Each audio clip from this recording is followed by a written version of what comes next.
네, 반갑습니다. 사람은 주로 말로 의사소통을 합니다.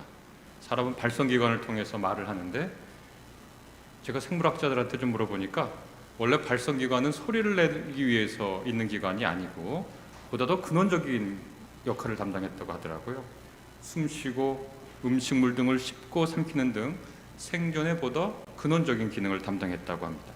이후로 그것이 의미 있는 소리를 낼 수 있도록 그렇게 일종의 진화적 적응을 했다고 얘기를 하더라고요. 소리라고 하는 거, 이것은 공기를 떨리게 하는 것과 다른 것이 아닌데, 우리 입에서 나오는 공기는 허파를 통해서 이루어지죠. 그래서 아까 우리가 생각해 그 생물학자들 얘기 들으면 허파라고 하는 것은 기본적으로 숨 쉬는 기능이죠. 우리가 말을 할래 아니면 숨을 쉬려 하면 숨을 쉬어야죠. 훨씬 더 근원적인 기능입니다. 피에 산소를 공급하고 이산화탄소를 배출하려고 허파가 그렇게 있죠. 흔히 우리가 상식적으로는 숨을 내쉴 때만 말을 할 수 있다고 그렇게 제가 읽었습니다. 이 말씀을 준비하면서 네이버 지식백과 이런 걸 찾아보니까 사람은 이렇게 허파 통해서 숨을 내쉴 때만 말을 할 수 있다 이렇게 되어 있는데, 저는 궁금증이 많아가지고 그런 말을 들어도 잘 믿질 않고, 숨을 들이쉴 때도 발성기관을 조절하면 소리를 낼 수 있지 않을까 해서 한번 해봤습니다. 여러분도 한번 해보실 수 있습니다. 안녕하세요 이렇게 어차피 공기가 오가는 거고 거기에 조절을 하는 거니까 왜 네이버 지식백과를 좀 바꿔야 되겠다 이런 생각을 해봤습니다. 이것 말고도, 우리가 허파 말고도 의미 있는 소리를 만들기 위한 기관들이 여덟 있죠. 코, 혀, 입술, 성대, 기도, 이런 것들이 의미 있는 소리를 내게 할 수 있습니다. 발성법을 배운 분들은 자칫 성대는 소리를 내기 위한 기관이 아니냐 이렇게 물어볼 수 있지만, 발성기관이 원래 본연적인 역할은 음식물과 공기를 구분해주는 역할을 한답니다. 그래서 나이가 들면 그 기능이 약해져서 자꾸 사례가 들죠. 발성기관이 아주 정교하게 인간이 발달해 있습니다. 그리고 그에 따라서 온갖 소리를 낼 수 있는 능력을 우리가 다 갖췄죠. 그런데 말을, 우리가 아주 정교하게 되어 있는 이 발성기관을 통해서 말을 한다고 해도 이 말로 의사소통 해내기가 좀처럼 쉽지가 않습니다.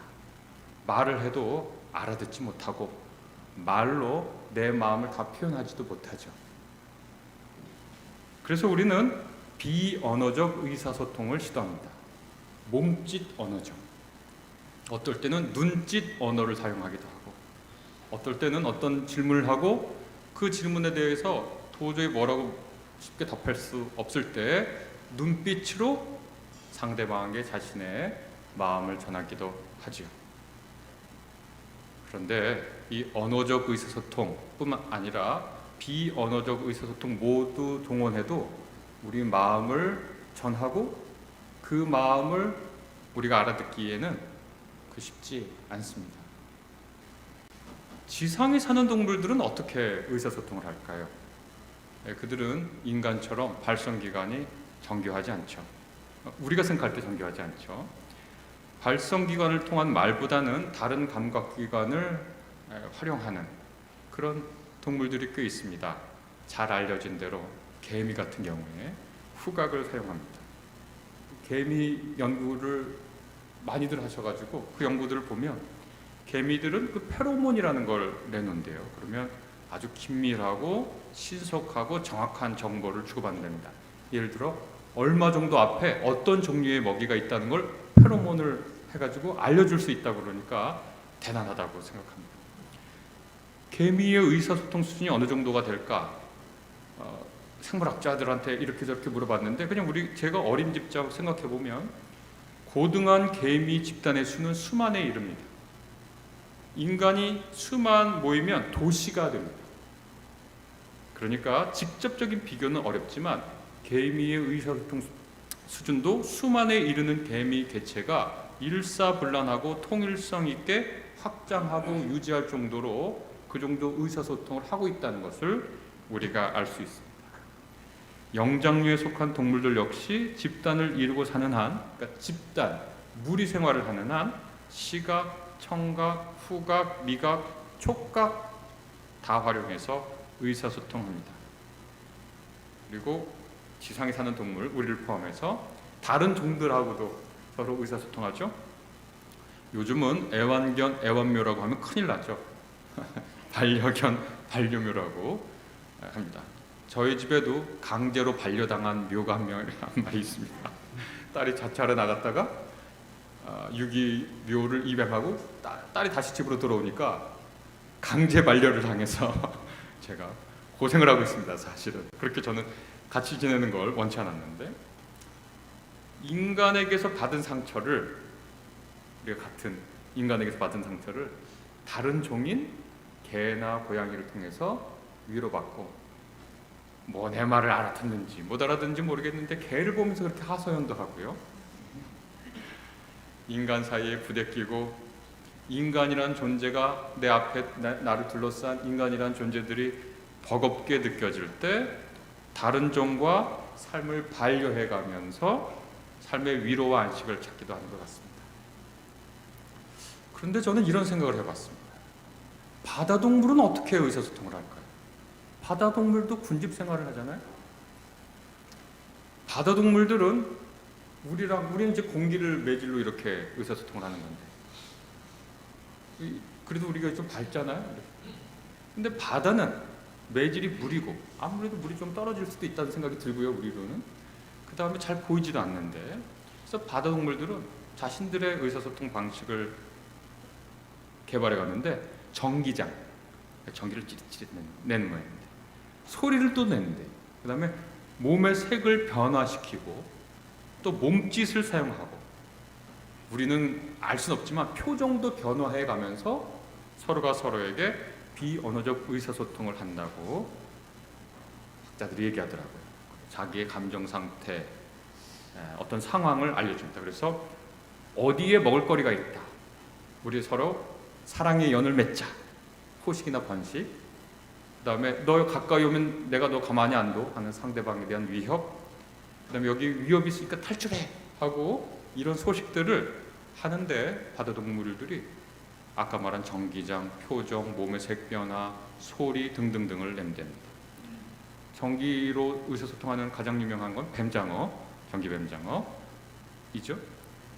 우리가 바다 동물들이 소리로 한다는 건 알았지만 2016년도 뉴질랜드의 오클랜드 대학이라고 있는데, 거기에 나온 연구 결과를 제가 보고 대단히 재밌었습니다. 그 오클랜드 대학이 뉴질랜드 근해에 있는 빅 아이즈라고 하는 물고기를 탐구했는데, 밤낮으로 퐁퐁퐁퐁퐁 소리를 낸대요. 그러면서 시각 신호가 닿지 않는 곳에서는 이 소리를 내서 서로 연락하고 무리에서 이탈하지 않도록 한다는 거죠. 짝짓기를 하거나 영역을 지킬 때 이런 신호를 사용한다는 주장은 학계에서 이미 제기됐지만, 안전을 위해 포유 동물처럼 연락 신호를 사용한다는 사실은 사실 2016년에 이 뉴질랜드의 오클랜드 대학 연구팀이 처음으로 발견한 겁니다. 바다 동물들도 소리를 내서 서로 의사소통을 하는구나. 그런데 여러분, 물고기가 내는 소리 들어보셨어요? 물고기는 많이 먹어봤는데, 오징어, 문어, 온갖 무슨 가자미, 온갖 바다 동물들이 내는 소리 한번 들어보셨나요? 한 번도 못 들어봤죠, 바다 동물의 소리는. 그래서 그런지 몰라도 지상 동물을 대하는 인간의 태도와 바다 동물을 대하는 인간의 태도가 사뭇 다릅니다. 특별히 윤리적인 것에서는 그래요. 제가 반려견, 반려묘 한 것처럼요. 그런데 반려고등어, 반려갈치 잘 들어보기가 어렵죠. 지상동물을 대하는 인간의 윤리적 태도는 저 오래전 유목하는 이들 때부터 시작했습니다. 동물이 느끼는 죽음의 고통을 최소화하려고 유목민들 윤리 보면 같이 이렇게 양 몰고 다니다가 어쩔 수 없이 가죽이나 털이나 혹은 고기를 얻으려고 양을 죽일 때도 최소한의 고통을 주려고 합니다. 그래서 몽골 같은 데서는 거기 신앙에 따르면 절대로 이 무죄한 양의 피가 땅에 떨어지면 안 돼요. 그래서 큰 천 같은 걸 깔아놓고 이 기도를 살짝 칼로 긁어서 흠집을 낸 다음에, 공을 낸 다음에 손가락 넣어서 숨을 못 쉬게 해서 죽습니다. 땅에 피를 떨어뜨리면 안 돼요. 윤리적인 겁니다. 내가 비록 내가 먹을 수밖에 없어서 너를 죽이지만 너는 죄가 없어, 미안해 라는 마음을 갖고 있는 거죠. 그래서 몽골 사람들 양고기 먹는 거 보면 칼로 모든 살을 다 발라내죠. 다 먹어요. 아끼느라 그러나 그 희생된 양을 하나도 버리지 않는 거죠. 이런 전통은 땅에 무죄한 것에 동물, 사람의 피가 떨어지면 안 된다라고 하는 것은 성경도, 구약 성경, 히브리인들도 다 유목민이 많으니까 아주 면면이 내려옵니다. 예를 들면 마태복음서, 오늘 읽은 마태복음서인데요. 마태복음서 23장 35절은 정의로운 아벨의 피로부터 너희가 성소와 제단 사이에서 죽인 바가랴의 아들 사가랴의 피까지 땅 위에 쏟아진 모든 정의로운 피에 대한 책임이 너희에게 돌아갈 것이다.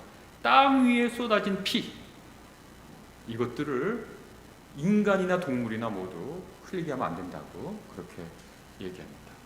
그게 지상동물을 바라보는 인간의 태도였습니다. 윤리적 태도였습니다. 그것이 20세기 들어오면서 동물을 대량으로 생산하는 공장식 축산이 되면서 아주 완전히 사라졌죠. 예전엔 이름을 부르던 양, 염소, 개가 이제는 단백질 인간의 공급원이 되면서 공장에서 생산을 하죠. 닭장에서 불이 잘린 채 각종 항생제와 과도한 영양분 섭취를 강요받는 현실이 여전하죠. 왜 그렇게 항생제를 많이 줘요? 그랬더니 이 좁은 데서 몸을 돌이킬 수 없을 정도로 하고 굉장히 많은 걸 먹이니까 병이 많이 난대요. 더러운 곳에서. 부리는 왜 잘라요? 물어보니까 닭들이 스트레스를 받을 거 아니에요. 그게 말이 스트레스지. 우리 보고 몸도 돌이킬 수 없는 곳에 갖다 놓고서 배변하라고 하고서 먹을 거나 많이 주면은 거의 미칠 것 같잖아요. 그래서 새들이, 이 닭들이 스트레스를 받으면 자기를 쪼거나 옆에 있는 걸 쫀대요. 그러니까 부리를 잘라버리는 거예요. 참 좀 듣고 있고 싶지가 않죠. 그런데 제가 다 질문 하나 하겠습니다. 여러분, 아직도 텔레비전에는 낚시 TV가 있습니다. 여러분, 트로피 사냥이라는 거 들어보셨죠? 어떤 한 부호가, 유럽의 부호가, 미국의 부호가 아프리카에 가서 대형 동물을 잡으면요, 그리고 그걸 찍어서 인스타그램이나 이런 데 올리면 난리가 나요. 막 욕하면서. 그런데 낚시하는 사람들은요, 이만큼 잡았다고 사진 찍어서 올려요. 그러면 옆에서 막 축하의 글을 달아요. 야, 월척을 잡았다. 그렇게 단 거 많이 봤죠. 지금 만약에 우리 텔레비전 채널에 트로피 사냥 TV가 생기면 어떻게 될까요? 난리가 나겠죠. 그러나 제가 특정 채널을 얘기해서 죄송합니다만 이것이 바다 동물을 대하는 인간의 태도입니다. 인간이 한 해 먹는 육지 동물이 약 600억 마리입니다. 600억 마리. 한 해 인간이 잡는 물고기 수는 얼마나 될까요? 인간이 육지 동물을 소비하는 게 한 1년에 600억 마리를 먹어요, 우리가 인류가. 물고기는 몇 마리 잡을까요? 최소 1조 마리입니다. 최대 2.7조 마리라고 얘기합니다. 호주의 유명한 생태주의 철학자 있죠? 피터 싱어라고 하는 사람이 물고기에 대해서는 왜 이렇게 비윤리적이지, 사람이? 물론 고래잡이를 제한하거나 이런 건 있지만요. 그러면서 이런 문장을 하나 쓰는데 굉장히 인상적이었습니다. 물고기가 고통을 느낄 때 비명을 지를 수 없어서인가? 그러나 싱어의 이 문장과는 달리 물고기도 비명을 지릅니다. 아까 제가 비가에서 말씀드렸죠. 물고기도 비명을 지릅니다. 문제는 뭐죠? 우리가 못 알아들어요. 물고기는 자기 나름의 부레를 통해서 비명을 지릅니다. 비가 있어 어떻게 소리 내나 봤더니 부레를 움직여서 소리를 해요. 지상에 올라온 물고기도 비명을 지릅니다. 그러나 인간이 그 비명 소리를 듣지 못합니다. 낚시를 즐기는 제 아주 친한 동료 목사님이 계십니다. 사진 많이 찍어 올려요. 제가 물어봤어요. 목사님, 왜 그렇게 낚시를 하세요? 그분 이제 미국에서 유학할 때 그게 아주 마음을 새롭게 했나 봐요. 그래서 낚시를 자주 다녀요. 그래서 제가 물어봤습니다. 물고기가 비명을 지른다면 낚시하실 수 있으세요? 가만히 생각하시더니 물고기가 비명을 지른다면 못할 것 같대요. 물고기도 비명을 지릅니다. 우리가 그 소리를 듣지 못할 뿐입니다. 성서에는 있는 힘껏 나름의 부레를 가지고 크게 비명을 지르지만 사람들의 귀에 가닿지 않는 존재들의 비명들이 널려 있습니다. 구약 성서의 예언자들은 그 묵음 처리된 비명 소리의 발성기관들이었습니다. 텔레비전 보면 음소거 버튼이 있어요. 세상이라고 하는 텔레비전 속에 음소거된 존재들의 비명 소리가 들립니다. 그런데 듣기 싫으면 음소거 버튼을 눌러버리죠. 아무것도 안 들리니까 참 마음이 편하고 우리는 낚시하러 갈 수 있습니다. 오늘 마태복음서 9장 18절에서 22절 이렇게 되어 있습니다. 예수께서 가르치고 계실 때 지도자 한 사람이 와서 그분에게 물을 꿇습니다. 엎드린 겁니다. 거의 프로스퀴네오라고 하는 것은 엎드린 겁니다. 지도자라고 하니까 유대 사회의 지도자인데 예수님이 당시에 유대 사회에서 환영받지 못하니까 지도자가 거기 가긴 쉽지 않아요. 그렇죠? 유대 사회에 환영받지 않는 예수님을 그 사회 지도자가 와서 무릎 꿇기 쉽지 않습니다. 그런데 워낙 급하니까 와서 무릎을 꿇어요. 왜 꿇었는지 그 사정을 들어보니까 제 딸이 방금 죽었습니다. 딸이 죽었는데 아버지는 누구한테도 무릎을 꿇을 수 있죠. 딸을 살 수 있다면. 그렇지만 오셔서 제 아위에 손을 얹어 주십시오. 그러면 살 것입니다. 예수께서 이 이례적인 상황, 자기를 적대하는 유대 사회의 지도층이 와서 무릎을 꿇었으니까 또 딸이 죽었다 그러니까 불쌍히 여기는 마음이 드셨는지 일어나셔서 가시기로 합니다. 예수께서 일어나셔서 그를 따라가셨다. 제자들도 함께 갔다. 한번 그 장면을 상상해 보십시오. 지도자가 제 딸이 죽었습니다. 그러면 가실까요? 이러면서 네, 오늘 날씨가 참 좋은데요. 제 딸이 죽어서 좀 유감이긴 합니다만 예수님 오늘 우리 어떻게 지낼까? 이렇게 했겠습니까? 지도자는 체면불구 거의 뛰다시피 했을 겁니다. 거의 뛰다시피 자기 집으로 가고 예수님은 그 마음을 아시니까 제자들과 함께 거의 반 걷고 반 뛰는 듯 그 지도자의 집으로 뛰어가고 있었을 겁니다. 거의. 근데 예수께서 가다가 갑자기 서세요. 갑자기 서세요. 이 긴급하고 위급한 시간에, 촉박한 시간에 갑자기 서요. 그리고는 돌아서십니다. 지도자의 마음은 얼마나 지금 다급하겠습니까? 잘 가시던 예수님이 왜 갑자기 서시는 거예요? 보니 12년째 산부인과 질환을 앓고 있는 한 여인이 있습니다. 율법에 따르면 이 여인은 군중 사이에 있으면 안 돼요. 부정하다고 판결받았어요. 근데 이 여인이 자기가 예수님의 옷술, 유대인들 특유의 복장인데요. 그 옷을 그냥 이렇게 만들지 않고 말씀을 적어서 이렇게 옷술 같은 걸 만들거든요. 예수의 옷술에 손을 닿아도 내가 나을 수 있지 않을까? 라고 하는 간절한 마음을 가지고 예수님의 옷에 손을 댑니다. 예수님은 그 소리를 어떻게 들으셨을까요? 그 여인의 말하지 않는 그 침묵의 소리를,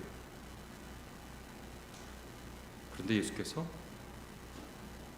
말하지 않는, 말할 수가 없죠. 말하는 순간 자기가 부정한 짓을 지금 하고 있는 거니까. 군중에 있어서도 안 되고 다른 사람하고 접촉해서도 안 되는데 일부러 와서 일부러 예수님의 옷에 손을 대니까 예수께서 멈추십니다. 돌아서십니다. 그 여인을 보십니다. 이렇게 말씀하십니다.